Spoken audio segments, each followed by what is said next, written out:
Chapitre 1. Ça aurait dû être un jour comme les autres, malgré mes tentatives avortées de contrer le cours des choses. Régulièrement, j'avalais du bout des lèvres des mélanges de riz noir, gingembre, huile de noix de coco pour déclencher la fièvre. En vain. Je frappais mon nez pour provoquer d'hypothétiques saignements. En vain encore. J'allais respirer le dégueulis ou les selles de mon chat pour me faire vomir. Les hauts le cœur me crispaient, mais pas au point de dégobiller. Le tout, orchestré en cachette, sur de pseudo-conseils dénichés sur Internet, mais irrémédiablement voués à l'échec. En dehors des larmes de rage désespérées qui me nouaient la gorge et giclaient au coin de mes yeux. Du haut de mes 16 ans, je n'étais pas grand-chose dans ce monde immense. Cette prise de conscience me rongeait les sens. Mes bras potelés n'avaient pas la force de stopper la vague puissante ou de détourner le courant. L'existence ressemblait à un spectaculaire mascaret dans le prisme de mes lunettes de myope. Balayant tout sur son passage, à commencer par moi. Les images du mur de 9 mètres de la rivière chinoise Gyeongtang, propulsé à près de 40 km/h à contre-courant, hantaient mes cauchemars. J'étais englouti en 2 temps 3 mouvements. Pourtant, tout avait bien commencé dans ma vie. Doté d'une nature simple et joyeuse, d'une âme bienveillante et généreuse, d'un esprit vif et curieux, entouré d'une famille farfelue et aimante, mon problème, qui n'en était pas un pour moi, mais le devenait à cause des autres, résidait dans mon physique replet. Certains diraient potelet, ou grassouillet, ou bien en chair, ou encore obèse. Manque de bol, j'étais aussi miro, d'où des lunettes aux verres épais juchées sur mon nez. La paire que j'avais choisie à cause de sa couleur rouge pétard était trop grande pour mon visage. Elle accentuait mes oreilles décollées et glissait fréquemment. Beaucoup s'en moquaient et au début, je n'y prêtais pas attention. Je m'en fichais. La chance m'était donnée de pouvoir discerner l'univers en 2 modes. Impressionniste ou réaliste. Je pouvais à loisir, en fonction de mes envies ou de mes humeurs, en notant puis remettant mes lorgnons, changer d'atmosphère, de tonalité, de précision, de focale. Mais les méchants colibés ou les railleries finissaient par écailler ma bonhomie originelle. Et ces derniers mois, les coups de canif se répétaient. Mon cuir s'attendrissait.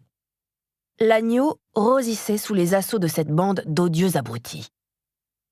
Je saignais sous les meurtrissures endurées au lycée, à filets minces, méandreux, entre les plis épais de mes chairs.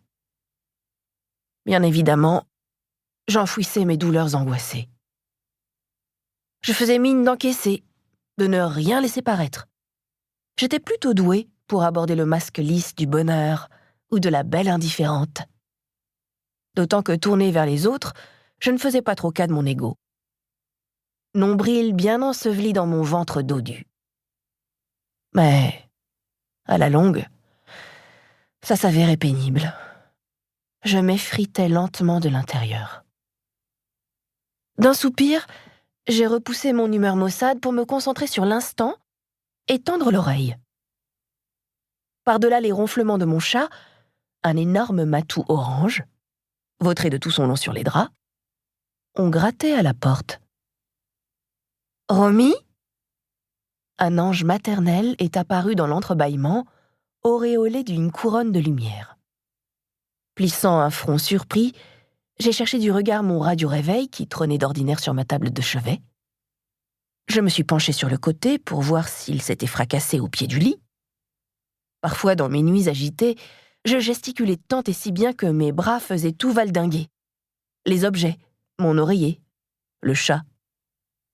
Mais rien. Pas plus que mon portable avec la coque en plastique doré. « Romy, chérie » a-t-elle répété, alors qu'un sourire radieux lui mangeait la moitié du visage. Concentrée, je sentais bien un truc étrange dans son expression ou la tonalité de sa voix. Un je ne sais quoi d'inhabituel, même si elle restait, envers et contre tous, une tornade d'excentricité, par nature imprévisible. On a tenu un conseil de famille. Ah bon? Quelle heure est-il? Je ne trouve plus mon radio-réveil. 8h30. Bordel, je suis en retard pour l'école! J'ai hurlé, repoussé les draps sur mon chat, il a bondi hors du lit, les poils hérissés, en feulant d'effroi. Une montée de stress m'a irradié les tempes, alors que mon cœur s'emballait. Non, a fait calmement ma mère. T'inquiète. Non? Ai-je répété, hébété. J'ai prévenu la directrice qu'il y avait un léger contretemps. Tu plaisantes? Pas le moins du monde. Mais j'ai un contrôle de maths, je vais me faire défoncer?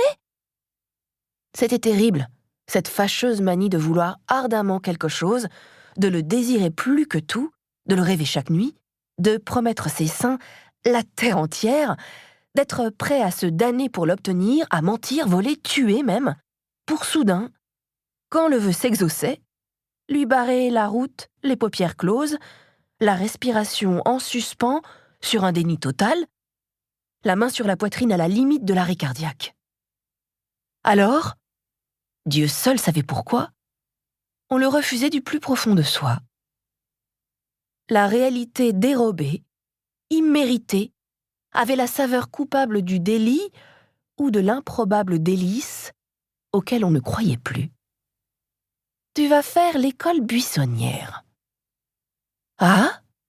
Nous décrétons être en vacances à partir d'aujourd'hui et pour le temps qu'il faudra. J'ai travaillé d'arrache-pied au salon pendant les fêtes de fin d'année. Un peu de repos me fera le plus grand bien et rien de tel qu'une trêve pour tous se retrouver. Ma famille s'avérait peu conventionnelle. Je le savais depuis des lustres. On me serinait au lycée que nous étions tous zinzins. Et ça n'était pas la première fois que l'un d'eux décidait ou réalisait quelque chose de pas ordinaire. J'y étais habituée pourtant. Mais j'arrivais encore à me faire surprendre. La directrice est d'accord? Ai-je fait en clignant des yeux sceptiques au travers de mes loupes. Oh! Elle! A-t-elle minaudé. Je lui ai dit que tu étais souffrante. Il n'y a vu que du feu. Vraiment? D'un revers de la main, elle a balayé la question. Ma mère éludait les sujets qui la chatouillaient ou l'embarrassaient, avec une facilité déconcertante. Montel, tu sais où il est? Dans le coffre-fort, avec les autres et ton radio-réveil. Bouche bée, je l'ai dévisagée alors qu'elle ouvrait la fenêtre sur l'hiver exquis. Ce pâle lundi de janvier diffusait une fraîcheur mordante. Les poules caquetaient dans la basse-cour, ignorant les fanfaronnades sporadiques du coq qui peinait à se faire respecter. Un des chiens aboyait son désœuvrement. Les branches d'arbres défeuillées frissonnaient. On va vivre hors du temps, s'isoler de la violence du monde à laquelle d'ailleurs on ne peut pas grand-chose, mettre sur pause la frénésie des réseaux sociaux. Génial! J'ai sauté hors du lit, après un ultime instant d'incrédulité. Une onde de bien-être a alors déferlé dans ma poitrine, réchauffant mon petit cœur malmené. J'ai déposé mon plus beau sourire sur mes lèvres charnues. J'irradiais soudainement d'un feu ardent.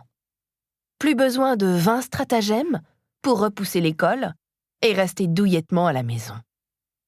Cette journée avait la saveur des jours heureux. Ça n'avait pas de prix.